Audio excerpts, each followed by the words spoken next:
And launching on February 8th, we have a game from Renegade Game Studio, and this is called Wreckland Run. And this is a solo game that takes just 30 to 45 minutes to play, but this is going to offer a 7-scenario campaign. And this is a game that puts the player into a post-apocalyptic world where you're going to be navigating your vehicle and going up against different marauders and other dangers that are going to try and get in your way as you are gathering different supplies and trying to make different runs in order to survive and help your civilization.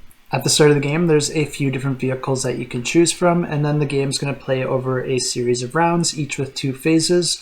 One phase where you're going to be rolling dice and then spending those dice to upgrade your vehicle, and then one other round where you're going to be surrounded by a bunch of enemies, and you're going to have to do some dice manipulation and activate some of your special abilities and upgrades that you acquired in the previous rounds in order to try and fend them off. The upgrade phase is pretty interesting because there is a little bit of a push your luck aspect to it, because you're going to be rolling 2 different types of dice, and the one color is going to be completely safe and easy to spend, and you can just trade that for different upgrades depending on their cost.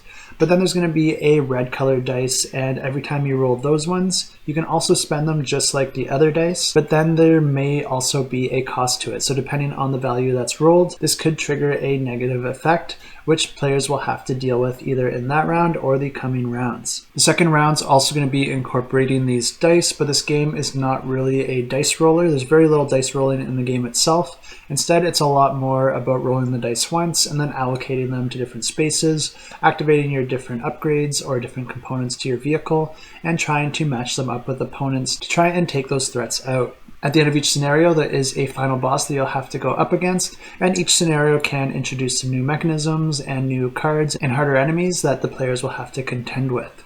If you're into solo games, I think this one's really bringing something interesting to the table. There's not a whole lot of details out on this one so far, so sorry I can't give more depth into the gameplay. I'm really interested to find out more about the puzzle that this one presents, but I also really like the idea that your card persists you through the different chapters, and the different upgrades will slowly make you stronger and stronger as the game ramps up. The different enemies getting mixed into the deck as you reach different locations really has a video game-esque feel to it. And I think it's always fun to see new things popping up, but then occasionally catching a bit of a break when some of those more easy opponents from previous rounds make an appearance. This one is coming from Scott Alms, who also did the Tiny Epic series, and I'll admit I am not his biggest fan, but I am a huge fan of Renegade games. And from what I'm seeing so far, I think this one could have a really good design, but I'll just have to check out the campaign to see for myself.